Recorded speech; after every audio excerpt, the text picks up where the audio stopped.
கர்த்தருடைய நாமம் மகிமைப்படுவதாக.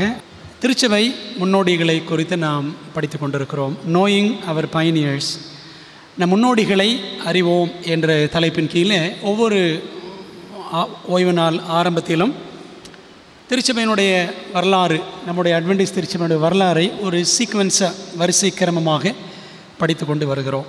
இன்றைக்கு நமது தியானத்தின் தலைப்பு என்னவென்றால், ஓய்வு நாள் என்னும் நித்திய அடையாளம், சாபத் த பெர்பச்சுவல் சைன் என்ற தலைப்பின் கீழே நாம் படிக்க போகிறோம்.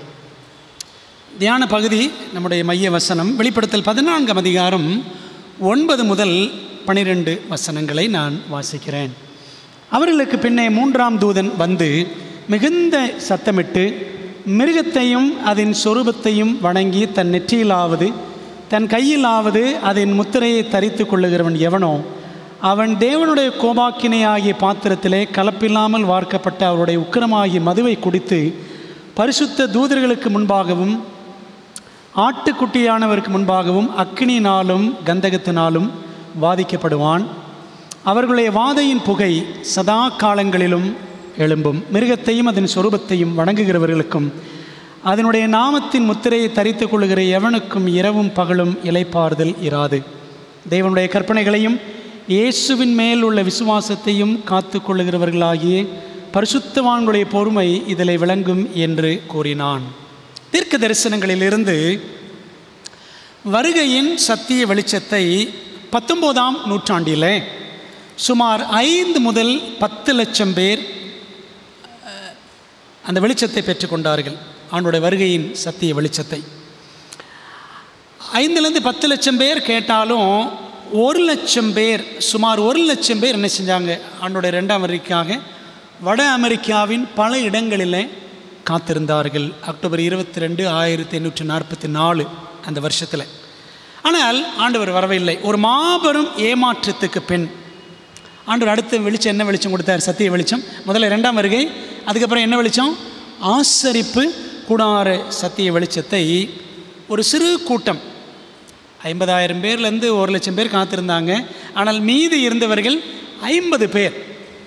ஆகவே அந்த சின்ன கூட்டம் ஆசரிப்பு கூடார சத்திய வெளிச்சத்தை பெற்றது. அதைத் தொடர்ந்து ஆண்டவர் இன்னொரு ஆச்சரியமான சத்திய வெளிச்சத்தை இந்த வருகை இயக்கத்தாருக்காக, மில்லர் இயக்கத்தில் இருந்தவர்களுக்கு ஆயத்தப்படுத்தி வைத்திருந்தார். இன்னொரு வெளிச்சம். அந்த வெளிச்சம் தான் என்னவென்றால், ஓய்வு நாள் என்னும் நித்திய வெளிச்சம். அதைத்தான் நம்ம இன்றைக்கி படிக்க போகிறோம். இந்த ஆசரிப்பு கூடார சத்தியத்துக்கு அப்புறம் சாபத் ட்ரூத், ஓய்வு நாள் சத்தியம் எப்படி நமக்கு வந்துச்சுன்றத கதை வடிவத்தில் நம்ம என்ன செய்ய போகிறோம், இன்றைக்கி படிக்க போகிறோம். சரிங்களா? ஆண்டவர் நமக்கு மன தெளிவை கொடுக்கும்படி, கவனமாய் கேட்க உதவி செய்யும்படி ஜெபிக்கலாமா? எங்கள் நல்ல தகப்பனே, இந்த அற்புதமான பரிசுத்த ஓய்வு நாளுக்காக தேவனுக்கு நாங்கள் ஸ்தோத்திரம் செலுத்துகிறோம். ஆண்டவர் தாமே எங்களுக்கு தந்திருக்கிற இந்த மகா உன்னதமான ஓய்வு நாள் சத்தியத்தை ஆண்டவரே எப்படி எங்கள் முன்னோடிகள் பெற்றுக்கொண்டார்கள் என்பதை நாங்கள் படிக்க போகிறோம். கர்த்தர் எங்களோடு தயவாக பிரசன்னமாகி இருந்து எங்களை நடத்தும்படி நாங்கள் ஒப்புக் கொடுக்கிறோம். தகப்பனே, உடைய மெல்லிய சத்தத்தை, ஆவியானவர் சத்தத்தை நாங்கள் கேட்க எங்களுக்கு தயவாக கிருபை பாராட்டும். ஆலயத்திலும் ஆன்லைனிலும் இணைந்திருக்கிற எல்லா பிள்ளைகளையும் தேவன் சந்திப்பீராக. கர்த்தாவை சொல்லும் அடியார்கள் அவளோடு கேட்க காத்திருக்கிறோம். நீர் பெருகவும் நாங்கள் சிறுகவும் உதவி செய்யும். இயேசுவின் மூலம் ஜெபிக்கிறோம் நல்ல பிதாவே, ஆமென். ஹைரம் எட்சன் என்ற நபரை குறித்து நாம் போன வாரம் படித்தோம். ஹைரம் எட்சனின் பண்ணையிலே மாபெரும் ஏமாற்றத்துக்கு பிறகு ஆசரிப்பு கூடார சத்தியங்களை ஆராய்வதற்காக ஹைரம் எட்சனுடைய பண்ணையில் நம்முடைய முன்னோடிகளில் சிலர் என்ன செஞ்சாங்க, கூடி வந்தார்கள். அப்படி வந்தவர்கள் யார் யார்? ஹைரம் எட்சன் என்பவர், ஓஆர்எல் குரோசியர் என்பவர், அப்புறம் டாக்டர் ஃப்ராங்க்லின் ஹான். இந்த 3 பேருடன் ஜேம்ஸ் ஒயிட் மற்றும் ஜோசப் பேட்ஸ், இவங்களும் என்ன செய்யணும், ஒன்றா சேரணும். ஆனாலும் ஜேம்ஸ் ஒயிட்டால் வர முடியாமல் போய்விட்டது. அப்போ என்ன செய்கிறாங்க, எட்சனும் குரோசியர் இந்த 2 பேருமே ஆசரிப்பு கூடார சத்தியத்தை குடியிருக்கிறவங்களுக்கு அறிமுகப்படுத்துகிறாங்க. சரிங்களா? ஒரு சின்ன கூட்டம் இருந்துச்சுல, ஒரு 50 பேர். அதில் இந்த ஒரு சிலர் எட்சனும் குரோசியர் இருவரும் ஆசரிப்பு கூடார சத்தியத்தை அறிமுகப்படுத்தினார்கள். ஏன் அப்படின்னா, இந்த ஆசரிப்பு கூடாரம் கிறிஸ்து பரிசுத்தலத்திலிருந்து மகா பரிசுத்தலத்துக்குள்ளே போகிற காட்சி, இந்த தரிசனத்தை பார்த்தது யார்? ஹைரம் எட்சன் என்பவர். அவரும் கூட இருந்த குரோசியர், இவங்க தான் இந்த ஆசரிப்பு கூடார சத்தியத்தை அறிமுகப்படுத்தினார்கள். அப்போ அங்கே வந்திருந்த ஜோசப் பேட்ஸ் என்ன செய்கிறாரு? அந்த கப்பல் கேப்டன், அவர் ஓய்வு நாள் சத்தியத்தை அறிமுகப்படுத்தினாராம். புரியுதா உங்களுக்கு? எட்சனும் பிராங்க்லினும் 7ஆம் நாளே ஓய்வு நாள் என்னும் சத்தியத்தை மகிழ்ச்சியோடு வரவேற்றார்கள். ஆனால் இதில் இந்த குரோசியர் மாத்திரம் என்ன சொன்னாரா? இல்லை கொஞ்சம் பொறுமையாக யோசித்து செயல்படுங்க, ஓய்வு நாள் 7ஆம் நாள்னு சொல்கிறீங்க, கொஞ்சம் பொறுமையாக யோசித்து செயல்படணும். ஏன்னா எல்லாருமே எங்கேருந்து வந்தவங்க? எல்லாருமே ஞாயிற்றுக்கிழமை சர்ச்சிலேருந்து வந்தவங்க. சரிங்களா? நம்ம அதை மனதில் வைத்துக்கொள்ள வேண்டும்.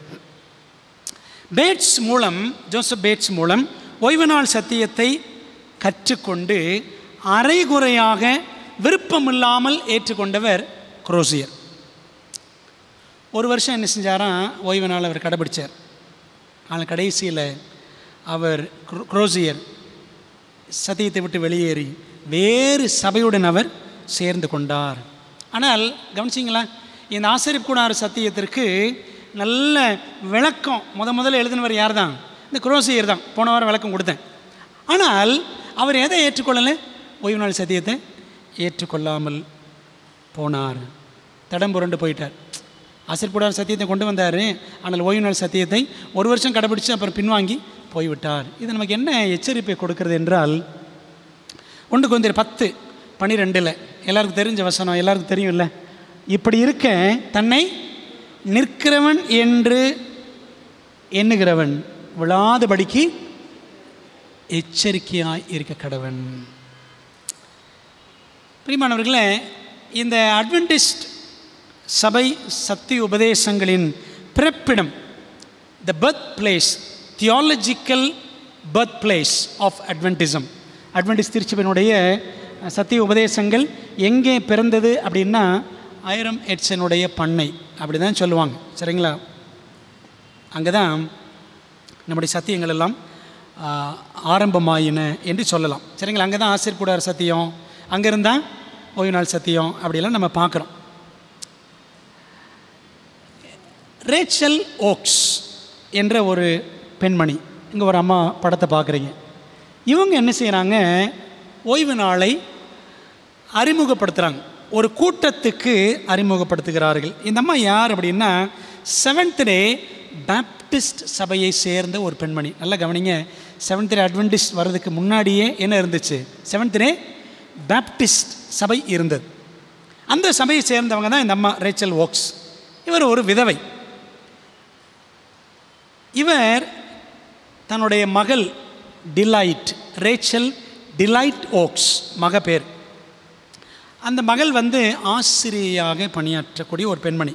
அப்போ என்ன செய்கிறாங்க? டிலைட்டுடன் இந்த தாயார் நியூயார்க்கில் இருந்து வாஷிங்டனுக்கு வந்துடுறாங்க வேலை நிமித்தம். அப்படி அங்கே வந்த பொழுது அங்கே ஒரு ஞாயிற்றுக்கிழமை சபை தான் இருக்குது. ஏன்னா அவங்க எந்த சர்ச்சில் இருந்தவங்க? 7th டே சர்ச்சிலேருந்து வந்தவங்க, 7th டே பேப்டிஸ்ட். ஒரு ஞாயிற்றுக்கிழமை சபை தான் நியூ ஹாம்ப்ஷயர் என்ற இடத்துல இருந்தது. அப்போ என்ன பண்ணுறாங்க? இந்த அம்மா ரேச்சல் ஓக்ஸ் அந்த ஞாயிற்றுக்கிழமை சபைக்கு போகிறாங்க. அந்த சபையில் அன்னைக்கு திருவிருந்து ஆராதனை. அந்த சபையின் போதகர் யார் அப்படின்னு பார்த்தீங்கன்னா, இந்த கீழே ஃபோட்டோ இருக்குது பார்த்தீங்களா, ஃப்ரெட்ரிக் வீலர் என்பவர் தான் போதகர். இவர் மில்லர் இயக்கத்தில் ஒரு பிரசங்கியாராக இருந்தவர். இவர் தான் அந்த சபையின் போதகர். அப்போ இந்த அம்மா ரேச்சல் ஓக்ஸ் சர்ச்சில் போய் உட்காந்துருக்குறாங்க. ஒரு சின்ன கட்டடம். அப்போ இந்த போதகர் என்ன சொல்கிறாரு? திருவிருந்தில் பங்கெடுக்க விரும்பும் யாவரும் தேவனுடைய 10 கற்பனைகளை கடைபிடிக்க ஆயத்தமாக இருக்க வேண்டும் என்று பிரசங்கம் பண்ணிக்கிட்டே இருக்கிறார். அப்போது இந்த ரேச்சல் ஓக்ஸ் கவனிச்சுக்கிட்டே இருக்கிறாங்க. இந்த அம்மாவுக்கு உட்கார முடியலை. அவங்க என்ன செய்கிறாங்க? எந்திரிச்சு சொல்லலாம் போல் அவங்களுக்கு தோணுது. என்ன சொல்லலாம் அப்படின்னா, பாஸ்டர், நீங்கள் இந்த திருவிருந்து டேபிள் இருக்கே, இந்த டேபிளை கொஞ்சம் தள்ளி வச்சுட்டு அதை மூடிட்டு நீங்கள் எல்லோரும் முதல்ல என்ன செய்யுங்க? கற்பனைகளை கடைபிடிக்க ஆரம்பியுங்கள். அப்படின்னு அந்த அம்மாவுக்கு சொல்லணும் போல் ஒரு எண்ணம். எழுந்திருக்கிறாங்க, உட்காடுறாங்க, எழுந்திருக்கிறாங்க, உட்காந்துறாங்க, ஆனால் ஒன்றும் சொல்லலை. இந்த போதகர் யோசிக்கிறார், என்ன ஒரு அம்மா எந்திரிச்சு உட்காடுறாங்களே அப்படின்ட்டு. ஆனால் அந்த அம்மா ஒன்றும் ஆலயத்தில் ஆராதனை நடக்கும்பொழுது ஒன்றும் பேசலை. வார நாட்களிலே ஒரு நாள் போதகர் ஃப்ரெட்ரிக் வீலர் என்ன செய்கிறார், இந்த ரேச்சல் ஓக்ஸ் அந்த அம்மா வீட்டுக்கு வர்றார், ஜோம் பண்ணுறதுக்கு வர்றார். அப்போ வந்த பொழுது அந்த அம்மா கேட்குறாங்களாம், பாஸ்டர் வீலர் அவர்களே, போன வாரம் நீங்கள் ஆலயத்தில் என்ன பிரசங்கம் பண்ணீங்கன்னு கேட்குறாங்க. உடனே பாஸ்டர் சொல்கிறாரு, நான் 10 கற்பனைகள் பற்றி தான் பிரசங்கம் பண்ணேன். ஐ ப்ரீச்ட் அபவுட் த 10 commandments அப்படின்றார். அப்போ அந்த அம்மா சொல்கிறாங்க, பாஸ்டர் நீங்கள் சொன்னதெல்லாம் சரிதான், ஆனால் ஒரு கட்டளையை தொடர்ந்து மீறிக்கொண்டே இருக்கிற உங்களால் எப்படி அவ்விதமாக பிரசங்கிக்க முடிகிறது? நான் எழுந்து கேட்டுவிடலாம், எந்திரிச்சு கேட்கலான்னு நினச்சேன், ஆனால் நான் உட்காந்துட்டேன். உடனே பாஸ்டர் சொன்னார், சிஸ்டர் ரேச்சல், நல்ல வேலை நீங்கள் ஒன்றும் கேள்வியெல்லாம் கேட்கல, இப்போ சொல்லுங்கள், நான் இப்போ உங்களுக்கு முன்னாடி தான் இருக்கிறேன் அப்படின்னு சொல்லி சிரிச்ச முகத்தோடு இந்த அம்மாட்ட பேசுகிறேன். அப்போ அந்த அம்மா சொல்கிறாங்க, 4ஆம் கட்டளை எது? 7ஆம் நாள் ஓய்வு நாள். இந்த 4ஆம் கட்டளை 7ஆம் நாளை பரிசுத்தமாக ஆசரிக்க சொல்லுகிறது. ஆனால் அதற்கு பதிலாக நீங்கள் வாரத்தின் 1ஆம் நாளை அல்லவா ஆசரிக்கிறீர்கள் என்று இந்த ரேச்சல் மிக சரியாக பாஸ்டர்கிட்ட கேள்வி கேட்குறாங்க. அப்போ அந்த பாஸ்டர் யோசிக்கிறாரு, நன்றி மிஸ்ஸஸ் ஓக்ஸ், திருமதி ரேச்சல் அவர்களே, உங்களுக்கு நன்றி, என்னை சிந்திக்க வைத்து விட்டீர்கள். நான் அதை குறித்து என்ன செய்கிறேன், வேதத்தில் ஆராய்ச்சி செய்கிறேன் அப்படின்னு சொல்லிட்டு அவர் போயிட்டார். அப்போ போய் என்ன பண்ணாரா, தான் வீட்டில் உட்காந்து வேதாகமத்தை பாஸ்டர் ஃப்ரெட்ரிக் வீலர் கருத்தாக ஆராய்ச்சி பண்ணினார். அந்த ஆராய்ச்சியில் என்ன கண்டுபிடிச்சார்னா, இயேசு ஒரு நாளும் கட்டளைகளை மாற்றவில்லை. அவரே 7ஆம் நாள் ஓய்வு நாளைத்தான் கடைபிடித்தார். லூக்கா 4:16 அப்படி தான் சொல்லுது. என்ன சொல்லுது பாருங்கள், ஆண்டவர் இயேசு கிறிஸ்து என்ன செய்தாராம், அந்த வசனத்தை பாருங்கள். அவர் வழக்கத்தின்படியே, அந்த வசனம் இருக்குது, வழக்கத்தின்படியே இயேசு கிறிஸ்து என்ன செய்தாராம், ஓய்வு நாளை அவர் ஆசரித்தார் அப்படின்னு லூக்கா 4:16 நம்ம என்ன செய்கிறோம், தாம் வளர்ந்த ஊராகிய நாசரேத்துக்கு அவர் வந்து தம்முடைய வழக்கத்தின்படியே ஓய்வு நாளில் ஜெபாலயத்தில் பிரவேசித்து வாசிக்க எழுந்து நின்றார். அது அவருடைய வழக்கம், இயேசுவின் வழக்கம் 7ஆம் நாளில் தேவாலயம் செல்வது அப்படின்னு கண்டுபிடிக்கிறார். ஆதி அப்போஸ்தலர்களும் 7ஆம் நாளையை கடைபிடித்தார்கள்.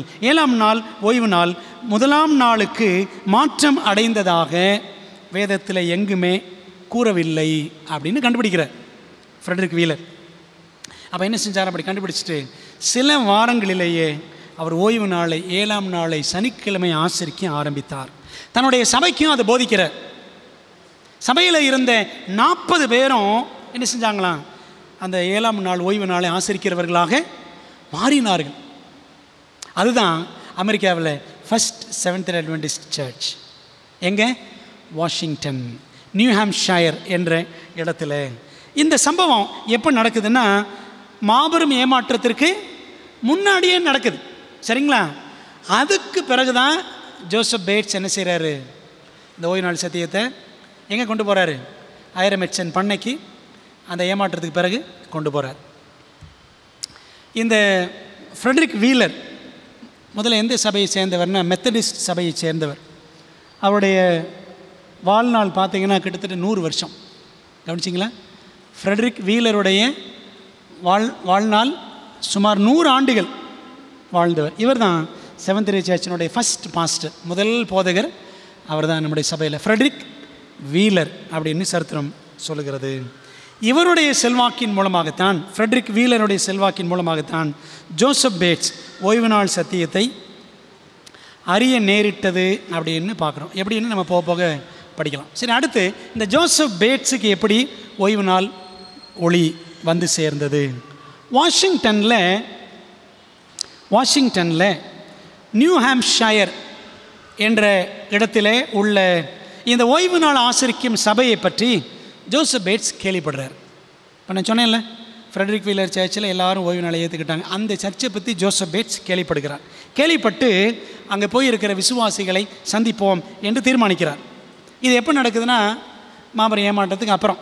இந்த ஏமாற்றத்துக்கு பிறகு 1845ஆம் வருஷத்தில் ஜோசப் பேட்ஸ் அந்த சர்ச்சுக்கு போகிறார். தாமஸ் மதர்வெல் பிரபுல் என்ற ஒரு நபர், இந்த ஃபோட்டோவில் பார்க்குறீங்களே, Thomas TM Preble, Thomas Motherwell Preble. இவர் யார் அப்படின்னா, இவரும் மில்லர் இயக்கத்தில் அந்த இயக்கத்தாரால் ஒரு இன்ஃப்ளூயன்ஸ், ஒரு தாக்கத்தை அடைந்தவர். த ஹோப் ஆஃப் இஸ்ரேல், இஸ்ரவேலின் நம்பிக்கை என்ற ஒரு பத்திரிகையில் ஓய்வு நாளை பற்றி இவர் எழுதினார், டிஎம் பிரபுல். அந்த பிரதி ஜோசப் பேட்ஸ் கையில் கிடச்சிச்சு. இந்த தாமஸ் பிரபுல் யார் என்றால், போதகர் ஃப்ரெட்ரிக் வீலர் மூலம் ஓய்வு நாள் சத்தியத்தை ஏற்றுக்கொண்ட பேப்டிஸ்ட் சபையைச் சேர்ந்த வருகையை குறித்த வல்லமையான பிரசங்கியார். சரிங்களா? இவர் மில்லர் இயக்கத்தில் இருந்தார்னு சரித்திரம் சொல்லலை, ஆனால் வருகையை குறித்து தீவிரமாக பிரசங்கம் பண்ணினவர். ஓய்வு நாள் சத்தியத்தை ஃப்ரெட்ரிக் வீலர் மூலமாக ஏற்றுக்கொண்டவர்.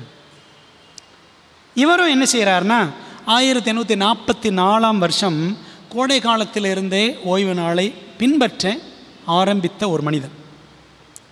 இவர் அந்த பத்திரிகையில் ஓய்வு நாளை பற்றி என்ன எழுதினார் அப்படின்னா, சின்ன கொம்பு காலங்களையும் பிரமாணங்களையும் மாற்ற நினைப்பான், தானியேல் 7:25 சொல்லியிருக்கிறபடி. தொடர்ந்து அவர் எழுதினார், வாரத்தின் முதல் நாள் ஞாயிற்றுக்கிழமையை, அதாவது ஓய்வு நாளாக அந்த ஞாயிற்றுக்கிழமை ஆசரிப்பவர்கள் யாவரும் போப்பரசரின் ஞாயிறு ஆசரிப்பாளர்கள் மற்றும் தேவனின் கட்டளையை உடைக்கிறவர்கள் அப்படின்னு தன்னுடைய கட்டுரையில் அவர் எழுதி முடித்தாராம் டிஎம் பிரபுல். இதை படித்த ஜோசப் பேட்ஸுக்கு மிகுந்த ஆர்வம். என்ன ஆர்வம் தெரியுமா? இதை எழுதினாரே இந்த டிஎம் பிரபுல், அவரை போய் பார்க்கணும் அப்படின்னு நினைச்சாரு. வாஷிங்டனில் இருந்து ஹில்போரோ என்ற இடம், சரிங்களா, அந்த இடத்துக்கு போகணுன்னா 140 மைல்கள், 225 கிலோமீட்டர். அவர் என்ன செய்கிறாரா, ஜோசப் பேட்ஸ் பயணித்து லேட் நைட் தாமதமாக இரவேளை சென்று அந்த டிஎம் பிரபுல் வீட்டு கதவை தட்டுறார். லேட் நைட்டு எதுக்காக? சத்தியம் படிக்கிறதுக்காக. ஓய்வு நாளை பற்றி படிச்சுட்டாரு. இதை எழுதினவர் யார்? அவர் நேரில் போய் பார்க்கணுன்ற வேகத்தில் 225 கிலோமீட்டர் ட்ராவல் பண்ணி போயிட்டார். அப்போ தாமஸ் பிரபுலும் என்ன செய்கிறாரு, குடும்பத்தோடு எழுந்திரிச்சார். குடும்பத்தோடு எழுந்து அன்று இரவு முழுவதும் ஓய்வு நாள் குறித்து ஜோசப் பேட்ஸுக்கு வேத பாடம் கற்றுக் கொடுத்தார் டிஎம் பிரபுல். மறுநாள் அடுத்த நாள் என்ன செய்கிறாரு, அந்த தாமஸ் இந்த ஜோசப் பேட்ஸை வாஷிங்டனுக்கு பக்கத்தில் இருக்கிற சைரஸ் ஃபான்ஸ்வர்த், முன்னாடி இருக்கிற அந்த படம் பாருங்களேன், சைரஸ் ஃபான்ஸ்வர்த் என்பவருடைய வீட்டுக்கு அவர் அழைத்து செல்கிறார்.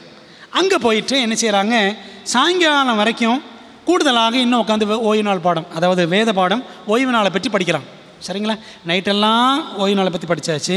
அடுத்த நாள் பார்த்தீங்கன்னா முந்தின படத்தில் அந்த சைரஸ் ஃபான்ஸ்வர்த் அவர் வீட்டில் உட்காந்து என்ன செய்கிறாங்க, சாயங்காலம் வரைக்கும் ஓய்வு நாளை பற்றி படிக்கிறாங்க. சைரஸ் ஃபான்ஸ்வர்த் மேலே இருக்கிற, கீழே இருக்கிறது ஜோசப் பேட்ஸ் அப்படின்னு பார்க்கும். இப்படி நைட்டு முழுக்க, அடுத்த நாள் பகல் முழுக்க ஓய்வு நாள் சத்தியத்தை படித்து விட்ட ஜோசப் பேட்ஸ் சத்தியத்தை மனதார ஏற்றுக்கொண்டார். இந்த நற்செய்தியை, என்ன நற்செய்தி? ஓய்வு நாள் எந்த நாள்? 7ஆம் நாள் என்ற நற்செய்தியை தன் மனைவியோடு, ப்ரூடன்ஸ் அவருடைய மனைவி பேர், இது பைபிளில் இருக்கிற ஒரு வார்த்தை, ப்ரூடன்ஸ், நீதிமொழிகளில் படிக்கலாம். ப்ரூடன்ஸ் அப்படின்னா விவேகம்னு அர்த்தம், விவேகி அப்படின்னு அர்த்தம். தன்னுடைய மனைவி ப்ரூடன்ஸோடு பகிர்ந்து கொள்வதற்காக வேகமாக போகிறார். அப்படி போகிற வழியில் ஒரு மரப்பாலம், உடன் பிரிட்ஜ், அந்த பிரிட்ஜில் நடந்து போகிறார் ஜோசப் பேட்ஸ். அப்போ எதிர்த்தாப்புல இன்னொருத்தர் வர்றார், ஒரு சக நண்பர், அட்வென்டிஸ்ட் நண்பர், அவர் பேர் ஜேம்ஸ் ஹால். அப்போ அவர் கேட்டாராம் ஜோசப் பேட்ஸை பார்த்து, கேப்டன் பேட்ஸ் அவர்களே என்ன செய்தி அப்படின்னு கேட்ட உடனே ஜோசப் பேட்ஸ் சொன்னாராம், The 7th day is the Sabbath of the Lord. That's the good news. 7ஆம் நாள் ஓய்வு நாள் தான், சனிக்கிழமை தான் கர்த்தருடைய ஓய்வு நாள், அதுதான் நற்செய்தி அப்படின்னு சந்தோஷமாக சொன்னாராம் ஜோசப் பேட்ஸ். அப்படியா, நான் வீட்டுக்கு சென்று வேதாகமத்தில் அதை தேடி ஆராய்கிறேன் அப்படின்னு சொல்லிட்டு ஜேம்ஸ் ஹால் அவர் போயிட்டார். அப்படி போனவர் ஜேம்ஸ் ஹால் வீட்டில் உட்காந்து பைபிளை தீவிரமாக படித்து ஆராய்ச்சி பண்ணி அடுத்த சந்திப்பில் ஜோசப் பேட்ஸ் சொன்னாராம், நீங்கள் சொன்னது கரெக்டு தான், 7ஆம் நாள் ஓய்வு நாள் தான், என்னது, சனிக்கிழமை தான் ஓய்வு நாள், பைபிள் சாபத், அதுதான் வேதாகம ஓய்வு நாள் 7ஆம் நாள் தான் என்று சொல்லி நானும் ஓய்வு நாளை ஏற்றுக்கொள்கிறேன் அப்படின்னு சொன்னார். ஆனால் அதில் என்ன ஆச்சரியம் தெரியுமா? தாமஸ் பிரபுல் கடைசியில் அவர் ஓய்வு நாள் சத்தியத்தில் என்ன செஞ்சிட்டாரு? அவர் விலகி போயிட்டார். புரியுதா உங்களுக்கு? இதெல்லாம் படித்தீங்கன்னா ரொம்ப ஷாக்கிங்காக இருக்கும். குரோசியர் ஆசரிப்புடான சத்தியத்தை கொண்டு வந்தார். ஆனால் ஓய்வு நாள் சத்தியத்தில் 1 வருஷம் இருந்துட்டு பின்வாங்கி போயிட்டார். டிஎம் பிரபுல் அவர் ஓய்வு நாளை பற்றி எழுதினார். அதை படித்து தான் ஜோசப் பேட்ஸ் வந்தார். சரிங்களா? ஆனால் அந்த டிஎம் பிரபுல் ஓய்வு நாள் சத்தியத்தை விட்டு விலகி போயிட்டார் என்பது மிகவும் அதிர்ச்சி ஊட்டுகிற ஒரு காரியம். இப்போ இதுலேருந்து என்ன படிக்கிறோன்னா, ஓய்வு நாள் சத்தியத்தில் கடைசி வரைக்கும் என்ன செய்யணும்? நிற்கணும், நிலச்சி நிற்கணும். அதான் மிகவும் முக்கியமான காரியம்.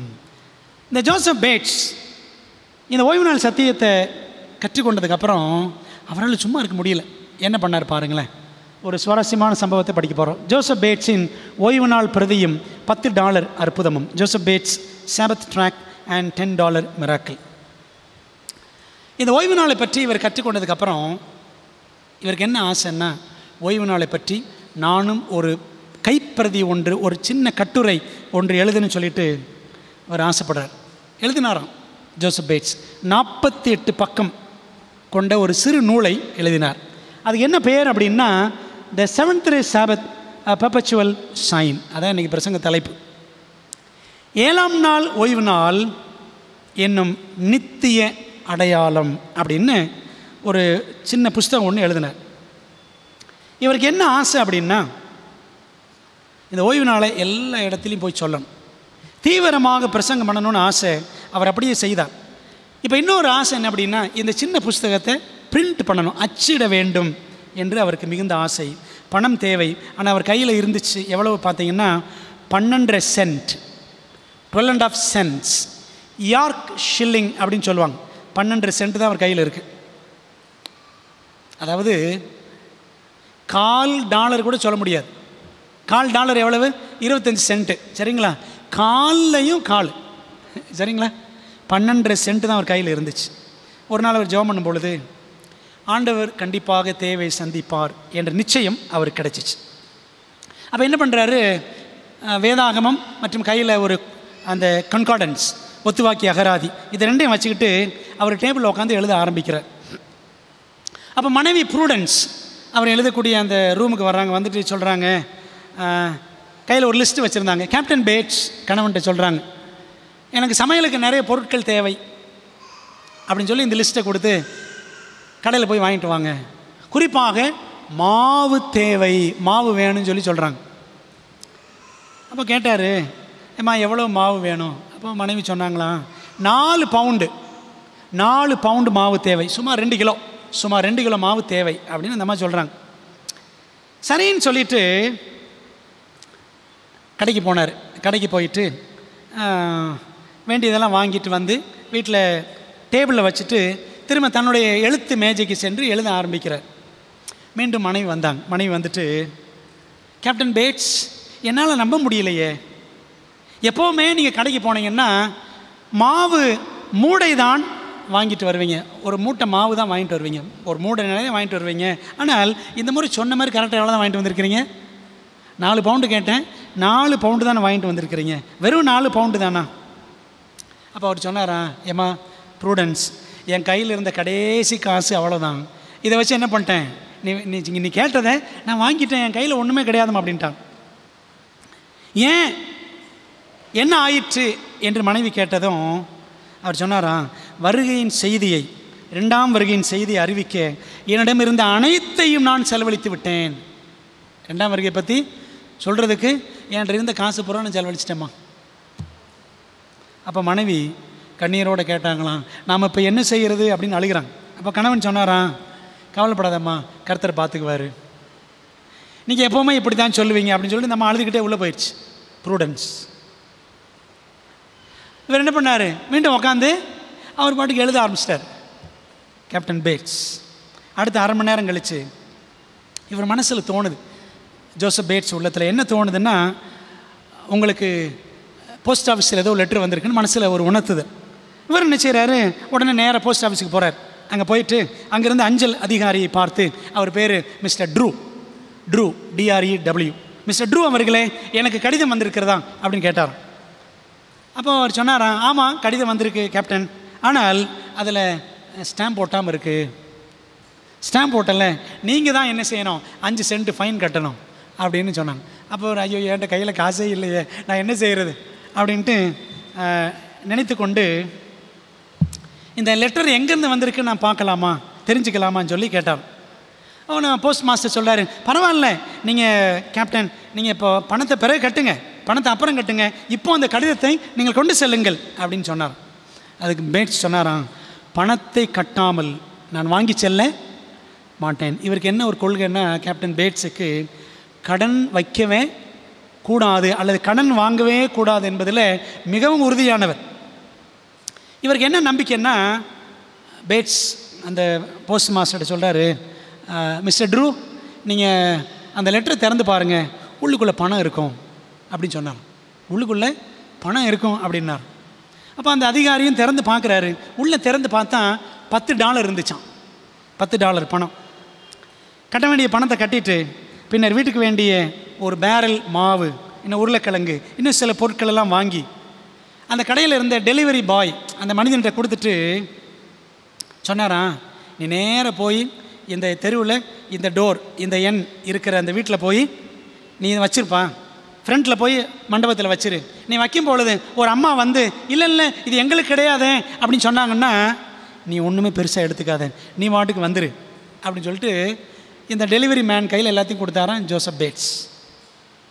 பிற்பாடு இவர் என்ன பண்ணுறாரு, ப்ரெஸ்ஸுக்கு போயிட்டு, பிரிண்டிங் ப்ரெஸ்ஸுக்கு போயிட்டு 1000 ஓய்வு நாள் பிரதிகள் அவர் எழுதிட்டார்ல 48 பக்கம், அதை பிரிண்ட் பண்ணுவதற்காக வேண்டிய முன் பணம், ஃபுல் பணம் கிடையாது, அட்வான்ஸ் மட்டும் கொடுத்துட்டு மீதி பணத்தை நான் உங்களுக்கு கட்டிட்டு அப்புறம்தான் 1000 பிரதிகளை நான் வாங்கி கொண்டு செல்வேன் அப்படின்னு ப்ரெஸ்ஸில் சொல்லிவிட்டு இவர் நேராக போகிற வழியில் கொஞ்சம் பேனா பேப்பர் எல்லாம் எழுதுறதுக்கு எல்லாம் வாங்கி கொண்டு வீட்டின் பின்வாசல் வழியாக என்ன செய்கிறாராம், வீட்டுக்குள்ளே போய் ஒன்றுமே தெரியாத மாதிரி உட்காந்துக்கிறார்.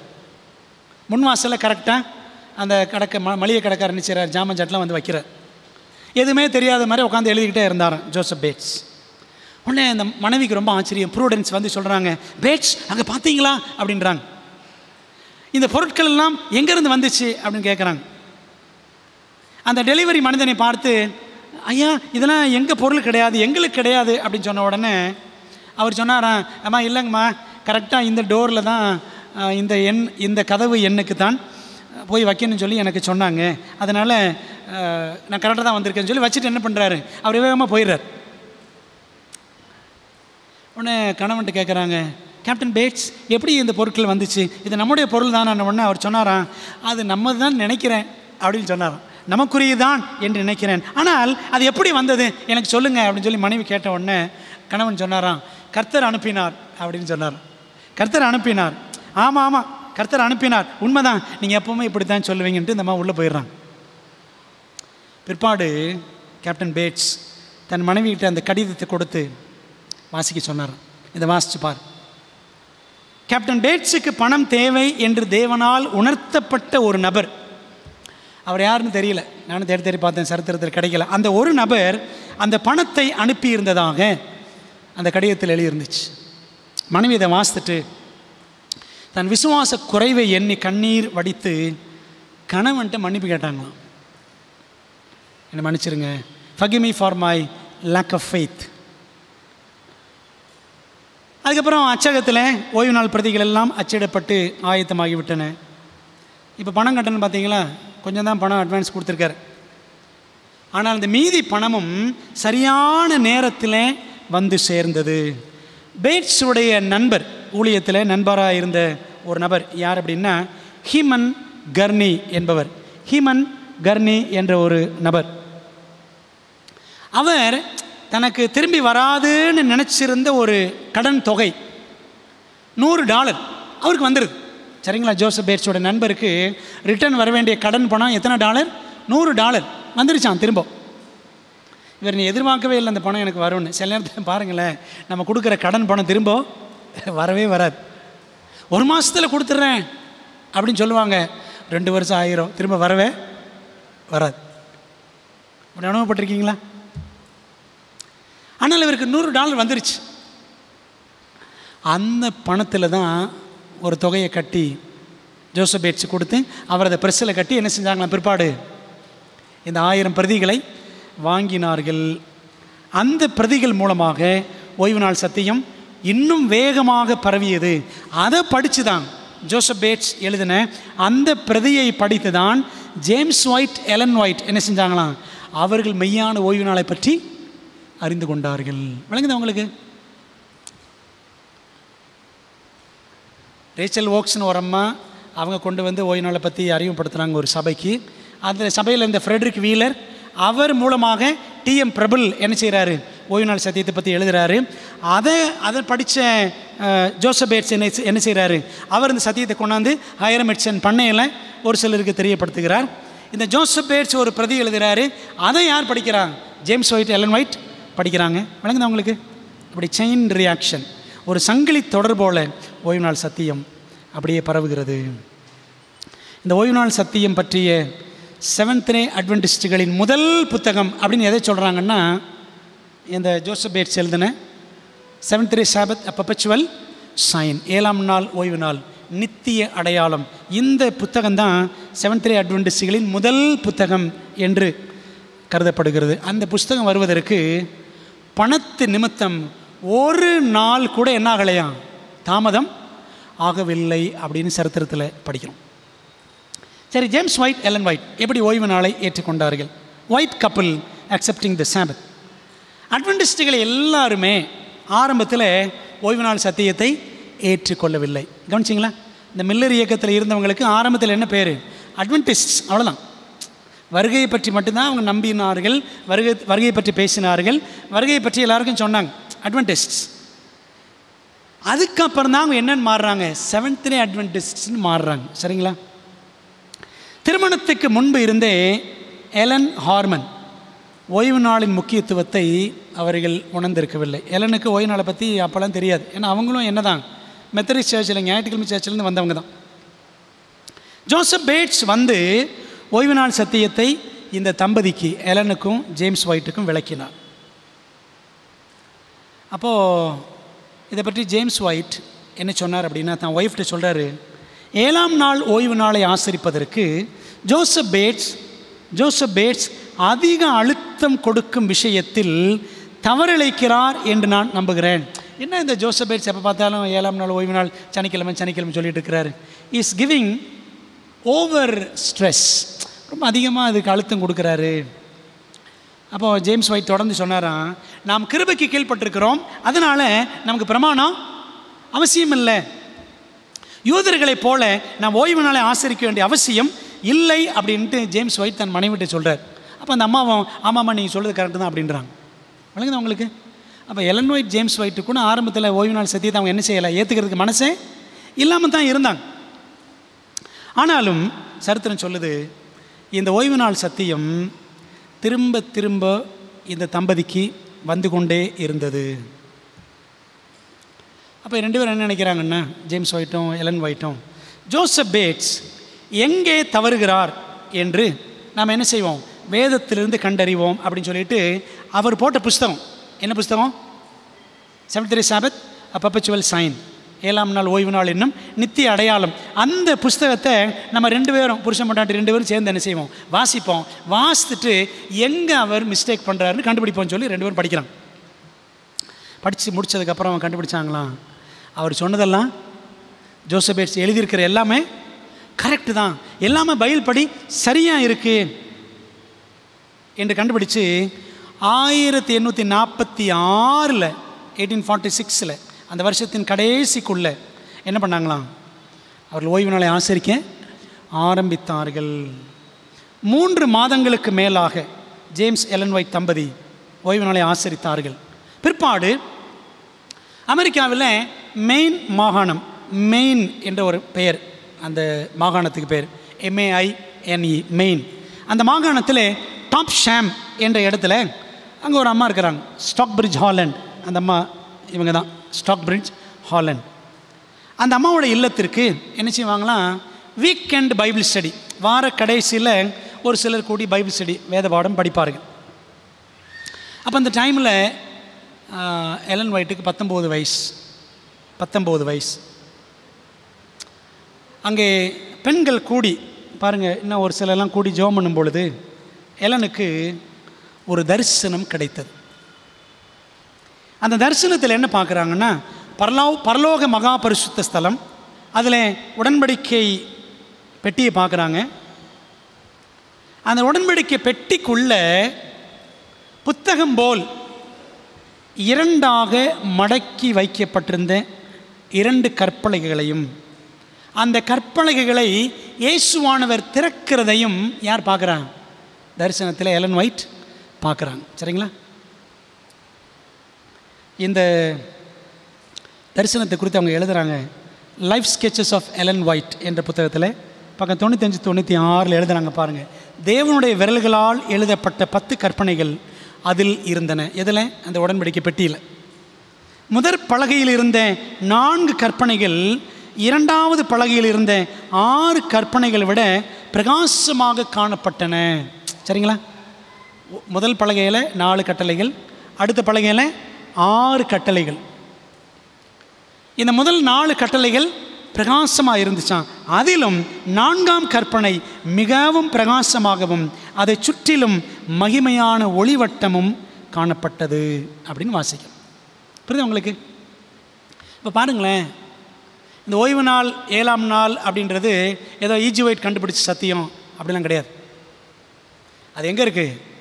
பைபிளில் இருக்குது. ஆண்டவர் எப்படி கொண்டு வந்தார்? செவன்த் டே பேப்டிஸ்டில் இருந்த ரேச்சல் ஓக்ஸ் என்ற ஒரு அம்மா மூலமாக கொண்டு வந்தாங்க. அதுக்கப்புறம் என்ன செய்கிறாங்க? எல்லாரும் படிக்கிறாங்க, ஆராய்ச்சி பண்ணுறாங்க, ராவும் பகலும் கற்றுக்கொண்டார்கள். போக போக படிக்கலாம். அதுக்கப்புறம் எலன் ஒயிட்டுக்கு ஆண்டவர் ஒரு தரிசனம் கொடுக்குறாரு. தரிசனம் கொடுத்து ஓய்வு நாள் 7ஆம் நாள் தான் சொல்லி அந்த 7ஆம் நாளை குறித்து ஒரு பிரகாசம், அதில் ஒரு மகிமையான ஒளிவட்டம், இப்படிலாம் ஆண்டவர் காட்டுறார். அப்போ பாருங்கள், வேதாகம சத்தியத்தை ஆண்டவர் எலன் ஒயிட்டுக்கு தரிசனத்தின் மூலமாக உறுதிப்படுத்தினார். அவ்வளோதான். விளங்குது அவங்களுக்கு? நம்ம அதை புரிந்து கொள்ள வேண்டும். இப்படி தான் ஜேம்ஸ் ஒயிட், எலன் ஒயிட் ஓய்வு நாள் சத்தியத்தை ஏற்றுக்கொண்டார்கள். அந்த வரிசையில் இந்த ஓய்வு நாள் சத்தியத்தை ஜான் ஆண்ட்ரூஸ் எப்படி ஏற்றுக்கொண்டார் அப்படின்னு படிக்க போகிறோம். ரொம்ப இன்ட்ரெஸ்டிங்கான ஒரு சம்பவம். John Andrews decision for Sabbath truth. யார் இந்த ஜான் நெவின்ஸ் ஆண்ட்ரூஸ் அப்படின்னா, நம்முடைய திருச்சபையில் மிக திறமையான ஒரு முன்னோடி. 7 மொழிகளில் வேதாகமத்தை வாசிப்பாராம். 7 லாங்குவேஜஸில். சரிதானே? நம்ம ஒரு லாங்குவேஜில் வாசிக்கிறதுக்கே நமக்கு எப்படி இருக்கு? தகுடு தத்தம் போடுறோம். அப்படி தானே? ஒரே ஒரு லாங்குவேஜில் அவர் 7 லாங்குவேஜில் படிப்பாராம். அது எப்படி படிப்பார் தெரியுமா? முழங்கால் போட்டே தினம் பயில் படிப்பாராம். முழங்கால் போட்டே. புதிய ஏற்பாட்டை மனப்பாடமாக படிச்சுப்பாராம். மனப்பாடமாக தெரியுமா புதிய ஏற்பாடு? அவர் சொல்லுவாராம், புதிய ஏற்பாட்டை அழிச்சிருங்க, நான் புதுசாக ஒரு புதிய ஏற்பாடு எழுதுவேன்னு சொல்லுவாராம். விளங்குதா உங்களுக்கு? யார்? John Andrews. இவருடைய குடும்பம் எப்படி ஓய்வு நாள் சத்தியத்தை ஏற்றுக்கொண்டார்கள்? அமெரிக்காவில் மெயின் மாகாணம், அந்த மாகாணத்தில் பாரிஸ் என்ற ஒரு இடம், பிரான்ஸில் இருக்கிற பாரிஸ் அது வேறு. சரிங்களா? பாரிஸை சேர்ந்த மரியன் ஸ்டாவல் என்ற ஒரு 15 வயது பெண்மணி, இளம் பெண். இந்த பெண் என்ன செய்கிறாள்? டிஎம் பிரபுல், ஆரம்பத்தில் பார்த்தோம்ல தாமஸ் பிரபுலுடைய ஓய்வு நாள் கைப்பிரதியை அவள் வாசிக்கிறான். வாசித்துட்டு அதில் இருக்கிற ஒவ்வொரு வசனத்தையும் நன்றாக ஆராய்ச்சி செய்கிறாள். ஆராய்ச்சி பண்ணிவிட்டு என்ன செய்தாலாம்? 7ஆம் நாள் ஓய்வு நாள் சனிக்கிழமையை ஏற்றுக்கொண்டாள். அதை தன்னுடைய அண்ணன் ஆஸ்வால்டு என்ற அண்ணனுக்கும் கொடுத்தாள். அவனும் படிச்சுட்டு அடுத்த வெள்ளிக்கிழமை சாயங்காலத்திலேருந்து 7ஆம் நாள் ஓய்வு நாளை ஆசிரிக்க தொடங்கினான். சரிங்களா? தங்கச்சி, அதுக்கப்புறம் அண்ணன், 2 பேரும் ஓய்வு நாள் கடைப்பிடிக்கிறாங்க. அதுக்கப்புறம் தொடர்ந்து வரக்கூடிய திங்கக்கிழமை காலையில் அந்த பிரதியை இவள் கொண்டு போய் ஜான் ஆண்ட்ரூஸ்கிட்ட கொடுக்குறான். சரிங்களா? இந்த ஜான் ஆண்ட்ரூஸ் வீடு ஒரு பெரிய வீடு. அந்த வீட்டில் தான் இந்த மரியன் ஸ்டாவல், மரியனுடைய குடும்பமும் அங்கே தான் சேர்ந்து இருக்கிறாங்க. ஏன் அங்கே இருந்தாங்க அப்படின்னா, இயேசு வருவார் என்ற நம்பிக்கையில் மாபெரும் ஏமாற்றத்திற்கு முன்னாடி என்ன பண்ணிடுறாங்க, இந்த மரியன் ஸ்டாவலுடைய குடும்பம் தங்கள் பண்ணையை வித்துடுறாங்க. சரிங்களா? தோட்டத்துறவெல்லாம் வித்துடுறாங்க. இப்போ தங்குறதுக்கு இடம் இல்லை, ஏமாற்றத்துக்கு அப்புறம். அதில் எங்கே போய் தங்குறாங்க? ஜான் ஆண்ட்ரூஸ் வீட்டில் போய் தங்குறாங்க. ஜான் ஆண்ட்ரூஸ் அந்த டைமில் ஒரு வாலிப பையன். அப்போது இதை போய் மரியன் என்ன செய்கிறா, அந்த கைப்பிரதியை டிஎம் பிரபுல் எழுதின கைப்பிரதியை கொண்டு போய் ஜான் ஆண்ட்ரூஸ்கிட்ட கொடுக்குறான். அப்போ ஆண்ட்ரூஸ் கேட்டாராம் மரியனை பார்த்து, உங்கள் அம்மா அப்பா அதை வாசித்தாங்களான்னு கேட்குறாரு.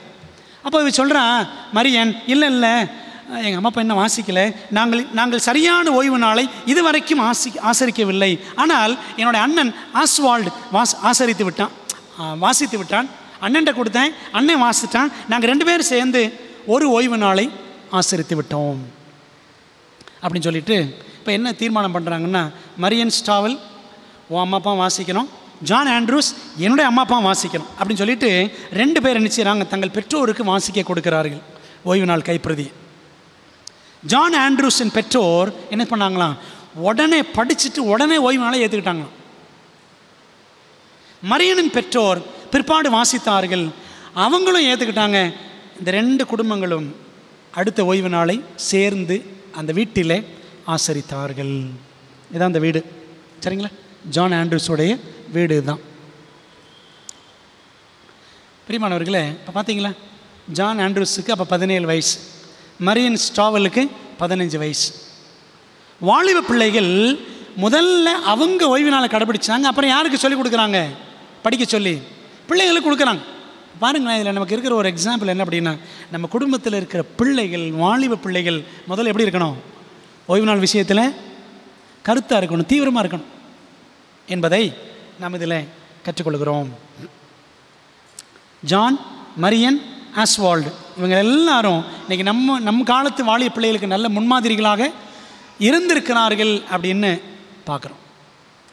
இப்படி இந்த ஓய்வு நாளை ஏற்றுக்கொண்டதுக்கு அப்புறம் ஜான் ஆண்ட்ரூஸுக்கு ஒரு கடுமையான சோதனை வந்துச்சு. என்ன சோதனை தெரியுமா? சட்டப்படிப்பா சத்திய ஊழியமா? ஜான் ஆண்ட்ரூஸ் தன்னுடைய தகப்பன் பண்ணையில் வேலை செஞ்சுக்கிட்டு இருக்கிற சமயத்தில் அவருடைய தாய்மாமன் சார்ல்ஸ் அங்கே வர்றார். அவர் அமெரிக்காவில் பார்த்தீங்கன்னா காங்கிரஸில், அமெரிக்கன் அரசாங்கத்தில் ஒரு பெரிய அரசியல்வாதி. 17 வயசு ஜான் ஆண்ட்ரூஸுக்கு. அப்போது கேட்குறாரு மாமா மருமகனை பார்த்து, ஆண்ட்ரூஸ் உன்னோட எதிர்கால திட்டம் என்ன அப்படின்னு கேட்குறார். அப்போ அவன் சொல்கிறான், நான் ஊழியக்காரன் ஆகணும்னு தீர்மானிச்சிருக்கிறேன்னு சொல்கிறான்.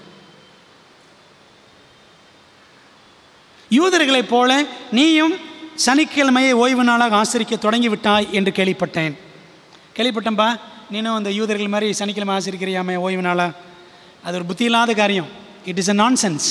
புத்தி இல்லாத அந்த காரியம் குறித்து நீ பிரசங்கம் பண்ணவே கூடாது அப்படின்னு சொல்கிறார். அப்போது ஜான் என்று சொல்கிறாரு, கட்டளைப்படி நாம் சனிக்கிழமையே ஓய்வு நாளாக ஆசரிக்க வேண்டும் என்று பைபிள் சொல்லுகிறது. இயேசு பிரமாணத்தை அழிக்க வரவில்லை, நிறைவேற்றவே வந்தார் என்று உங்களுக்கு தெரியுமா மாமா அப்படின்னு கேட்டார். மாமாவுக்கு பைபிள் சொல்லி கொடுக்குறார். ஜான், நீ இந்த பாஸ்ட் ஆகணுன்ற திட்டத்தை நீ மறந்துடு, நான் சொல்கிற மாதிரி செய். நான் உனக்கு நல்ல திட்டங்களை வச்சுருக்கிறேன். உன் அறிவுக்கும் உன்னுடைய சாமர்த்தியத்துக்கும் இந்த ஊழியக்காரர் இதெல்லாம் வேண்டாம். உனக்கு சட்ட படிப்பு தான் நல்லா இருக்கும். அதனால் நீ படிச்சிரு. நான் ரிட்டையர்ட் ஆகும் பொழுது என் பதவியை உனக்கு நான் கொடுத்துட்றேன். ஓய்வு நாள் பற்றியெல்லாம் மறந்து விடு, உனக்கு ஒரு சிறந்த எதிர்காலம் காத்திருக்கிறது அப்படின்னு மாமா சொன்னார். அப்போ ஆண்ட்ரூஸ் சொல்கிறார், ஜான் ஆண்ட்ரூஸ், மாமா என்னோடய அப்பா ஒரு ஏழை, சட்டப்படிப்பு படிக்க எனக்கு வசதியெல்லாம் கிடையாது. மேலும் என் அப்பாவுக்கு நான் தான் பண்ணையில் உதவி செய்யணும் அப்படின்னு சொல்லி ஜான் சொல்கிறான்.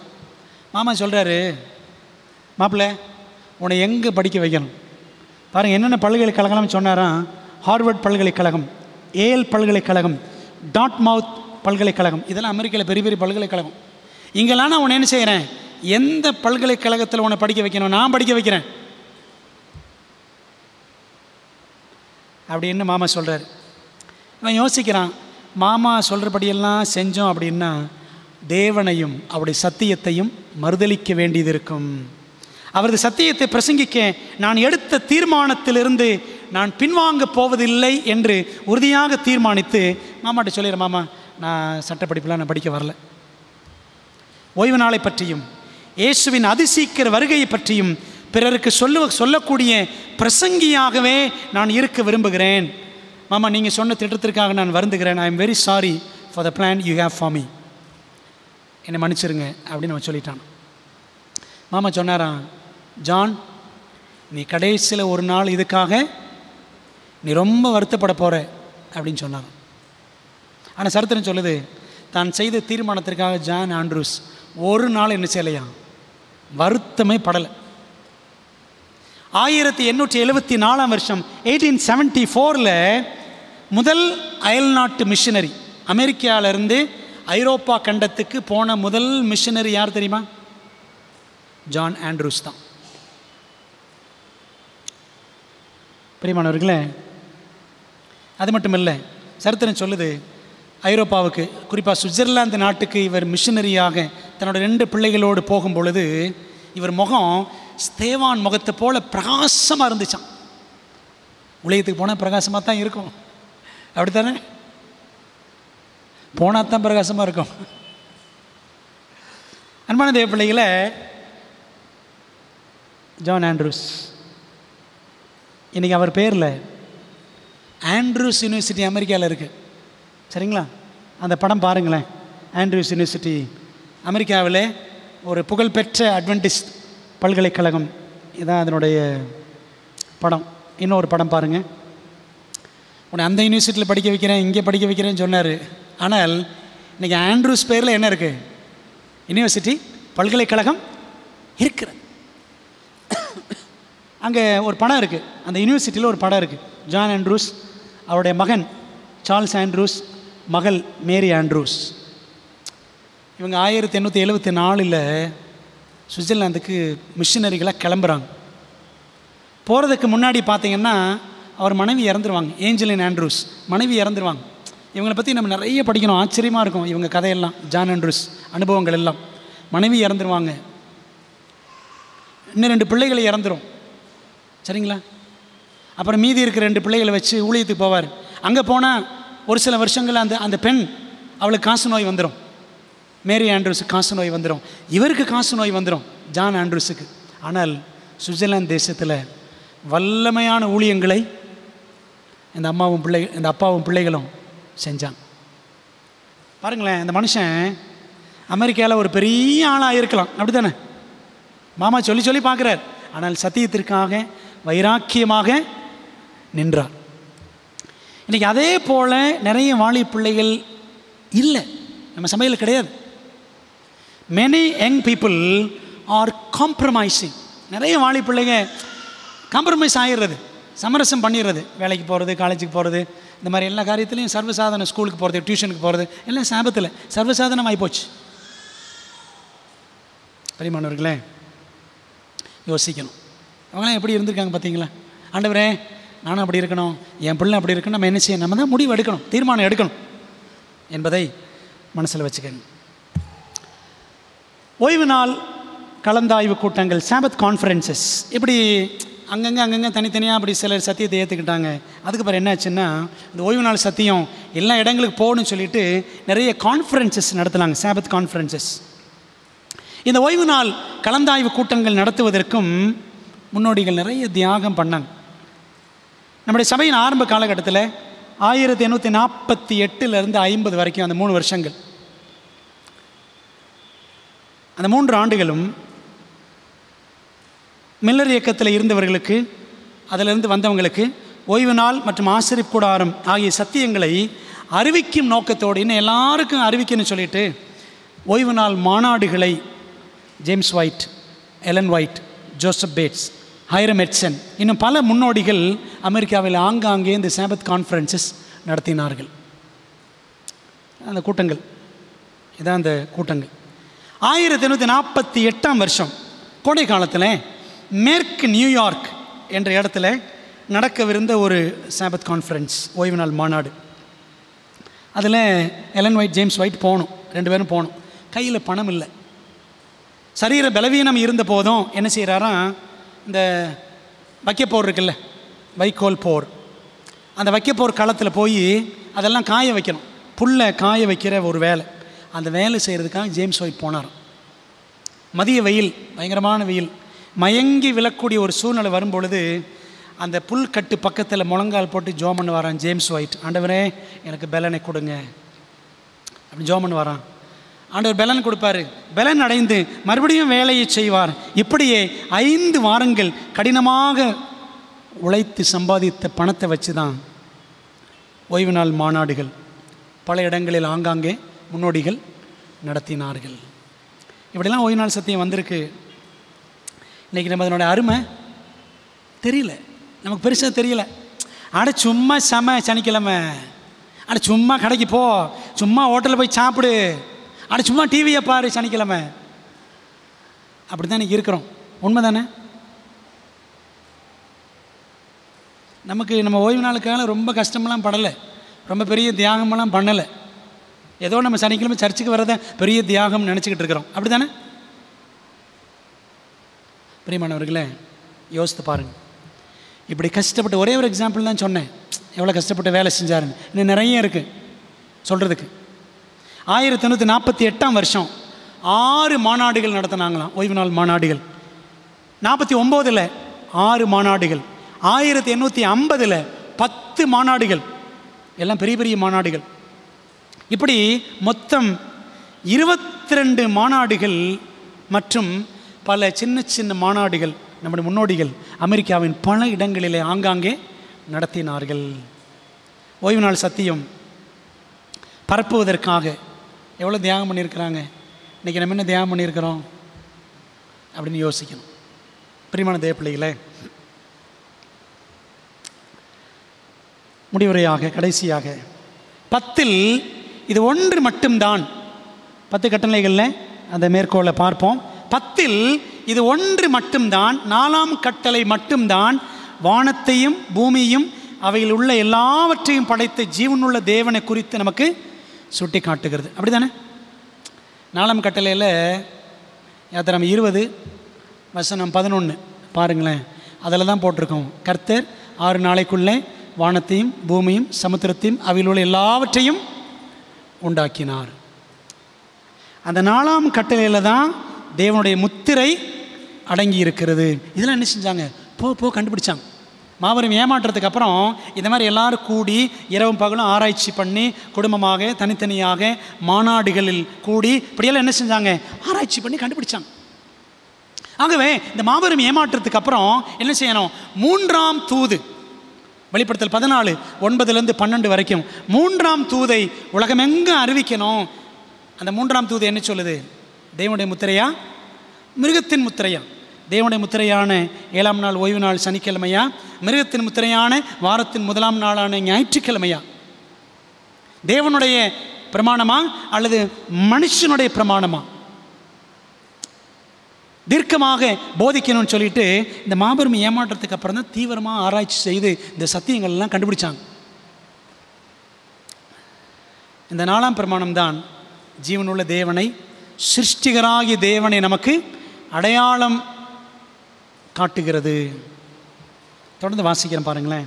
எல்மைட் எழுதுகிறாங்க, பூமியின் அஸ்திபாரங்கள் இடப்பட்ட போது ஓய்வு நாளுக்கான அஸ்திபாரமும் இடப்பட்டது. சரிங்களா? நிறைய பேர் சொல்கிறாங்க ஓய்வு நாள் யூதர்களுடைய ஓய்வு நாள் அப்படின்னு சொல்கிறாங்களே. ஆனால் பைபிள் என்ன சொல்லுது? உலகத்தை படைக்கும் பொழுதே ஆண்டவர் எதையும் ஏற்படுத்திட்டார், ஓய்வு நாளையும் ஏற்படுத்திட்டார். அது நம்ம 2ஆம் அதிகாரம் 2-3 வசனங்களில் வாசிக்கிறோம்.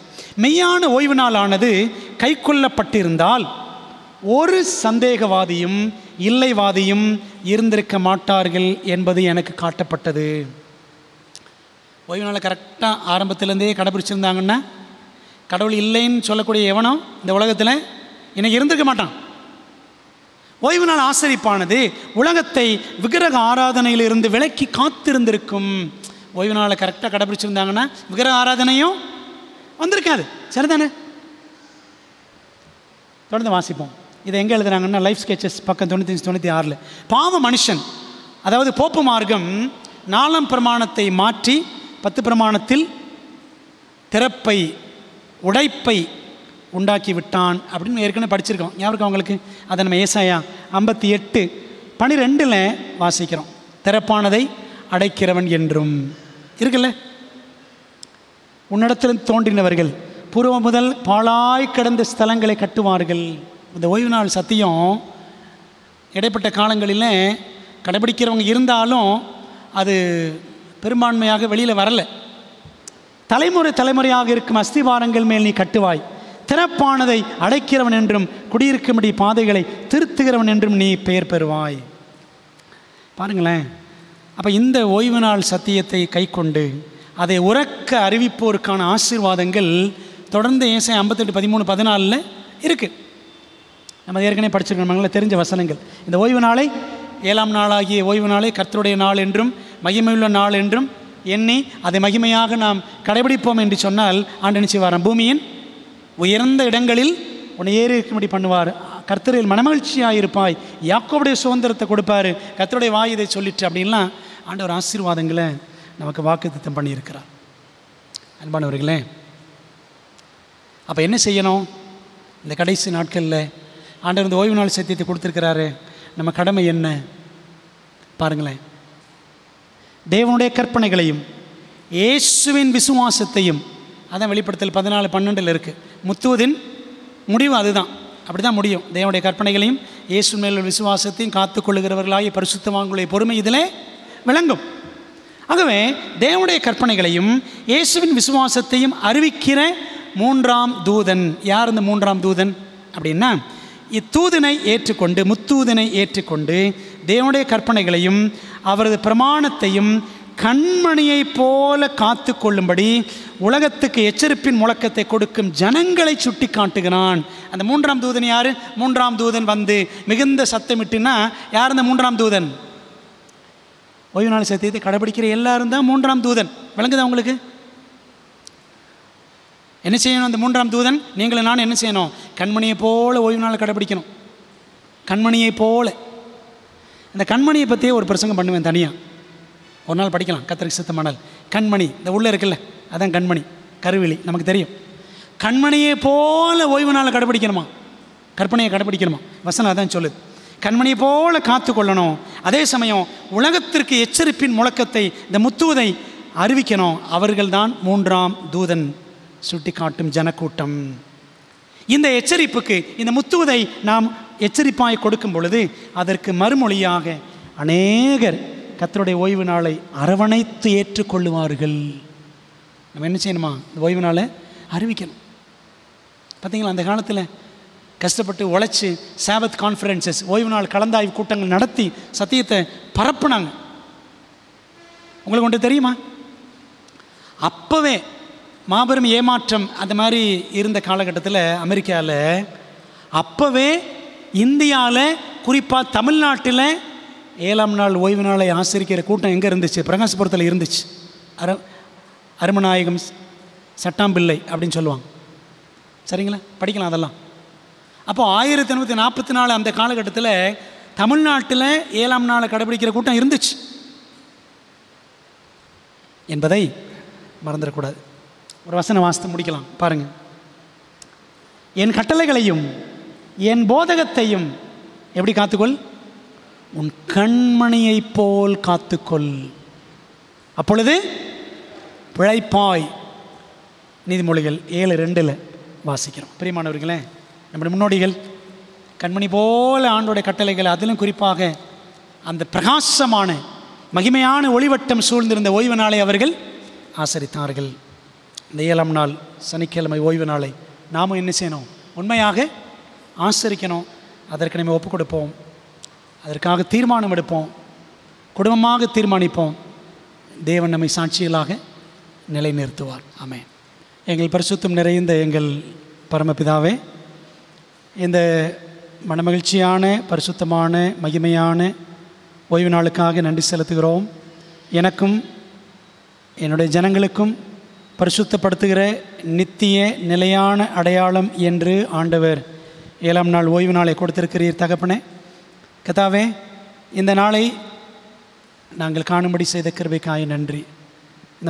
இந்த மாதத்தின் கடைசி ஓய்வு நாளுக்காக ஸ்தோத்திரம். ஆண்டவர், இந்த 8 மாதங்களும் எங்களை அருமையாய் நீ நடத்தி வந்ததற்காக உமக்கு ஸ்தோத்திரம். கர்த்தாவே, எப்படி மீதமான திருச்சபைக்கு ஓய்வு நாள் சத்தியம் வந்து சேர்ந்தது என்பதை நாங்கள் படிச்சுட்ருக்குறோம்ப்பா. தகப்பனே, முன்னோடிகளை பற்றி ஆராய்ந்து அறிகிற இந்த மகத்துவமான கிருபைக்காக மக்கோடா கொடி ஸ்தோத்திரம். ஆவியானவர் தாமே எங்களை வழிநடத்தும்.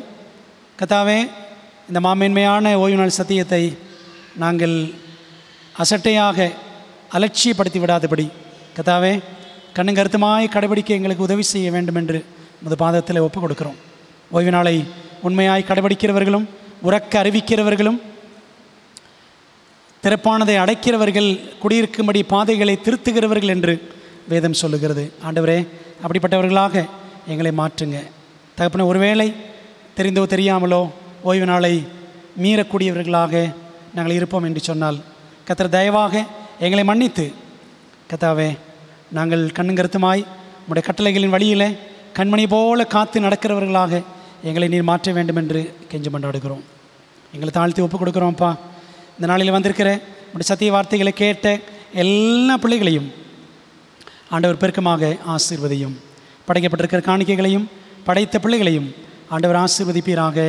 தேவனுக்கு மகிமையான ஒரு வாழ்க்கையை இந்த கடைசி நாட்களில் வாழ்ந்து ஆண்டவரே உம்முடைய சத்தியத்தின் வழியில் ஆண்டவரை நேசித்து உம்முடைய பிரமாணத்தின் வழியில் நாங்கள் நடக்கிற பிள்ளைகளாக எங்களை தயவாக நீர் நடத்தும்படி ஒப்புக் கொடுக்கிறோம். எங்கள் ஜெபத்தை ஏற்றுக்கொள்ளும். இந்த இரவிலே நாங்கள் பிரிந்து செல்கிறோம். கர்த்தர் எங்களோடு இரும். மீண்டும் காலையில் கர்த்தருடைய சமூகத்தில் உற்சாகத்தோடு வந்து நாங்கள் தானியேல் தீர்க்கதரிசன புத்தகத்திலிருந்து எங்களுக்கு வேண்டிய பரலோகத்தின் மன்னாவை பெற்றுக்கொள்ள ஆண்டவர் எங்களை ஆயத்தப்படுத்தும். எங்களை ஆசீர்வதியும். எங்கள் அருமை இரட்சகர் இந்த இரவில் எங்களோடு கூட இருந்து எங்களை காத்துக்கொள்ளும்படியாய் எங்கள் அன்பின் ஆண்டவர் இயேசுவின் நாமத்தில் ஜெபிக்கிறோம். ஜெபங்கேலும் நல்ல பிதாவே, ஆமென். என் ஆத்மாவே கர்த்தரை ஸ்தோத்திரி, என் முழுமையோட பரிசுத்த நாமத்தை ஸ்தோத்திரி. என் ஆத்மாவே கர்த்தரை ஸ்தோத்திரி, அவர் செய்த சகல உபகாரங்களையும் மறவாதே. ஆமென். நம்முடைய கர்த்தராக இருக்கிற இயேசு கிறிஸ்துவின் கிருபையும் பிதாவாகிய தேவனுடைய அன்பும் ஆவியானவரின் ஐக்கியமும் ஆசீர்வாதமும் தேவதூதர்களின் பாதுகாப்பு வழி நடத்தலும் சத்தியத்தை கேட்ட பிள்ளைகள், சத்தியத்திற்காக தீர்மானிக்கிற பிள்ளைகள் எல்லாரோடும் இன்றும் என்றும் சதா காலமும் தங்கியிருப்பதாக. ஆமென்.